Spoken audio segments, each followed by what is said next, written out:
I want to welcome everybody to this extraordinary event, Propaganda, How Propaganda Manufactures Consent, presented by the Big Apple Coffee Party, which is a group of nonpartisan grassroots activists that have been working on issues for a little over 9 years. And from time to time we put on events around subjects that just don't seem to get the spotlight they deserve. So, all right, I'm going to bring your incredible panel on here. You ready?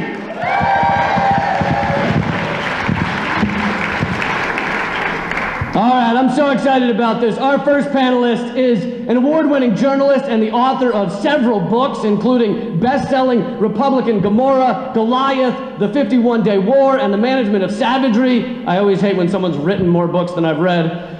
He has produced print articles for an array of publications, many video reports, and several documentaries, including Killing Gaza. And he founded The Gray Zone in 2015 to shine a journalistic light on America's state of perpetual war and its dangerous domestic repercussions. Please give it up for Max Blumenthal.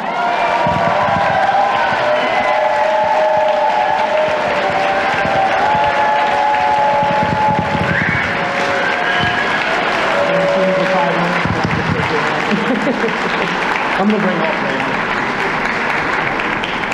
three. Our next panelist is a writer and activist for peace and justice issues. She has been an editor and senior columnist for Black Agenda Report since its inception in 2006. She serves on the coordinating committee of the Black Alliance for Peace, the administrative committee of the United National Anti-War Coalition, and the advisory board of exposefacts.org. She is a contributor to the OR Books anthology In Defense of Julian Assange. Her first book, Prejudential: Black America and the Presidents, will be published by Steerforth Press on February 4th, 2020. Please give it up for Margaret Kimberly.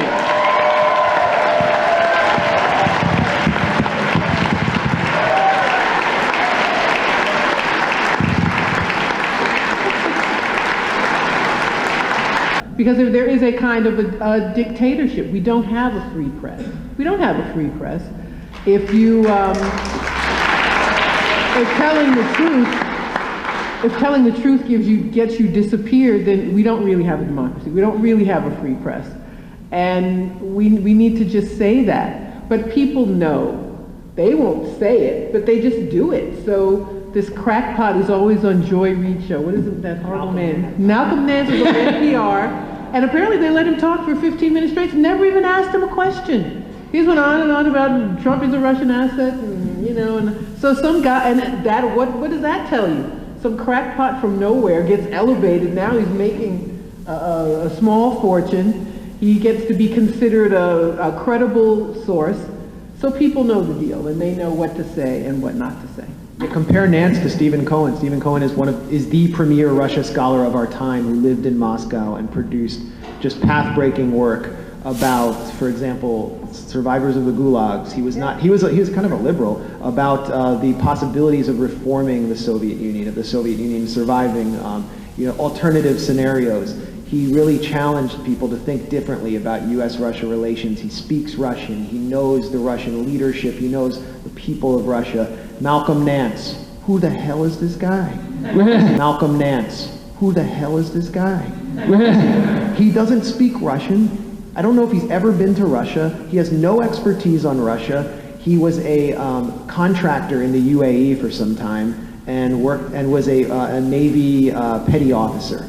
And that's who we hear about Russia. That's who, no offense, but, older liberals who are like, just hanging out at home, semi-retired, and you just, you're cooking in the kitchen, and you turn on MSNBC, and it just starts to slowly seep into your brain, whatever Malcolm Nance is saying. Yeah.